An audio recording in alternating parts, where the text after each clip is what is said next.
നമസ്കാരം, ഇൻഫോടെക്കിലേക്ക് സ്വാഗതം. കനത്ത മഴയും മേഘവിസ്ഫോടനവും മിന്നൽ പ്രളയവും ഹിമാചൽ പ്രദേശിൽ തുടർച്ചയായി ദുരിതം വിതയ്ക്കുന്ന സാഹചര്യത്തിൽ മനുഷ്യന്റെ ഇടപെടലുകൾ പ്രകൃതിയെ ദോഷകരമായി ബാധിക്കുന്നതിനെക്കുറിച്ച് സുപ്രീം കോടതി ശക്തമായ മുന്നറിയിപ്പ് നൽകി. നിലവിലെ രീതിയിൽ കാര്യങ്ങൾ മുന്നോട്ടു പോയാൽ ഹിമാചൽ പ്രദേശ് രാജ്യത്തിന്റെ ഭൂപടത്തിൽ നിന്ന് അപ്രതീക്ഷിതമാകുന്ന ദിവസം വിദൂരമല്ലെന്ന് സുപ്രീം കോടതി ചൂണ്ടിക്കാട്ടി. ജസ്റ്റിസുമാരായ JB പർദിവാല, R മഹേദേവൻ എന്നിവരടങ്ങിയ ബെഞ്ചാണ് ഇക്കാര്യം നിരീക്ഷണം നടത്തിയത്.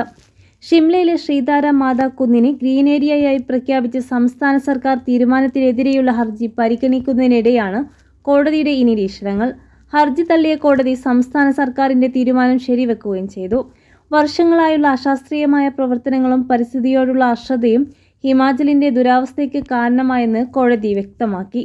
100-ലധികം പേരുടെ മരണത്തിനിടയാക്കിയ ഈ വർഷത്തെ വെള്ളപ്പൊക്കവും മണ്ണിടിച്ചിലുകളും കോടതി എടുത്തു പറഞ്ഞു.